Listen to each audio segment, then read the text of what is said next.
I will be presenting on Chapter 2 from Decoding the New Consumer Mind. The chapter focuses on the current societal shift towards isolation and the driving force behind it. We've been placing a much higher emphasis on self by disconnecting from the time-consuming messiness and anxiety-provoking unpredictability of relationships. The first core concept in my chapter is technology. New tech has brought new connections to one another while simultaneously disconnecting us.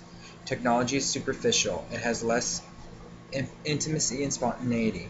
Technology is the driving force and has created isolation.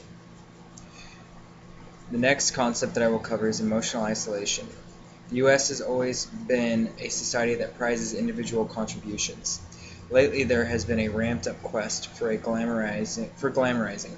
This focus on social acceptance has made trust, support, and happiness decline in the United States.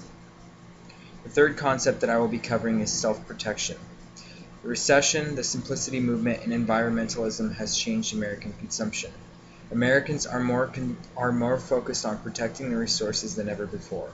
Consumers are focused and determined on value, emotional satisfaction, and greater awareness of new options.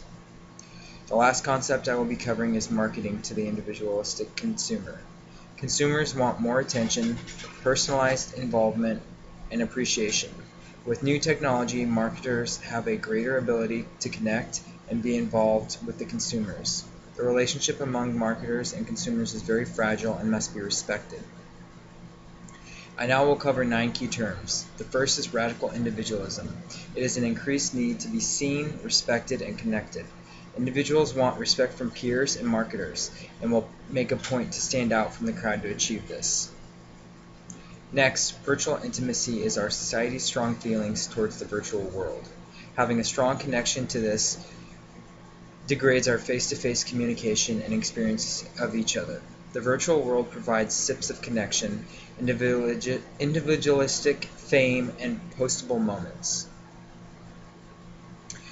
The third key term is greater good. It is a focus on society and others instead of ourselves.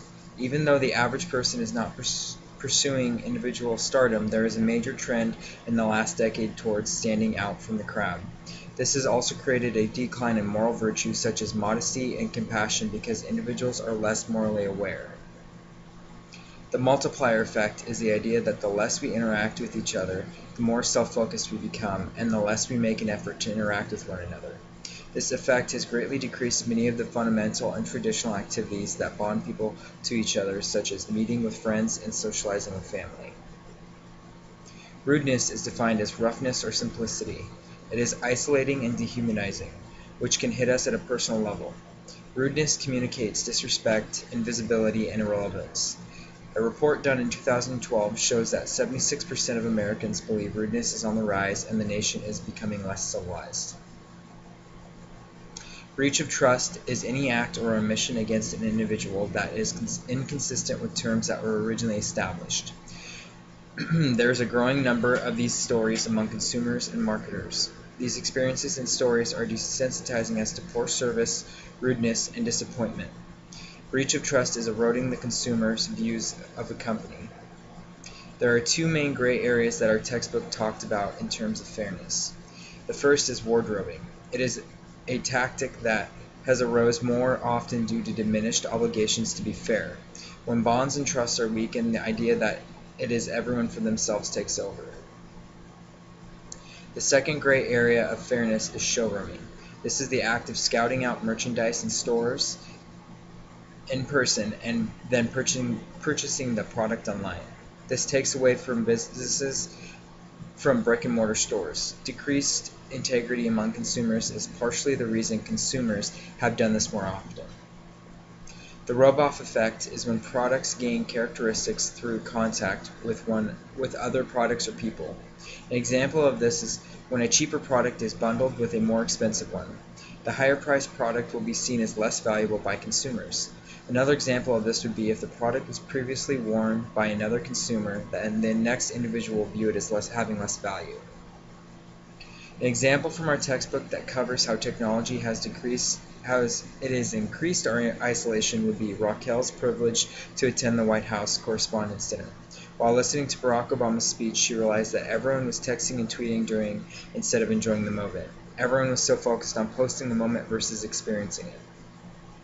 An example for emotional isolation in our textbook would be that individuals working together interact less. Things such as television shows, food, and stores are usually things that people will conversate about, but due to the vast amount of choices, people have less commonalities. This means there are less communal gatherings, which builds isolation. A great example for self-protecting from our textbook would be the result of the Great Recession. This event has become part of the American psyche. Americans are more protective of their money and resources. More conscious consumption as a result of past since life was out of control. Individuals moving towards simplifying and organizing their material world. An example outside of our textbook on the core concept of technology would be a college student decreased relationship with their parents. Before leaving, they had a meaningful experience and conversated daily. Then the student goes off to college, which creates decreased in-person connection and increases superficial communication. An example outside of our textbook on emotional isolation would be a young millennial that spends much of his time on social media. He has a lot of followers and posts a lot of interesting pictures. This gives the impression that he lives a full and happy life. In reality, he feels very unsatisfied with his memories and has had a difficult time communicating with people face to face. An example outside of our textbook on self-protection would be a family of 5 utilizing coupons, searching for sales and discounts to purchase food or clothes. The parents almost lost their home during the recession. Ever since, they have placed an increased need on bargains to save money so that they can protect their resources.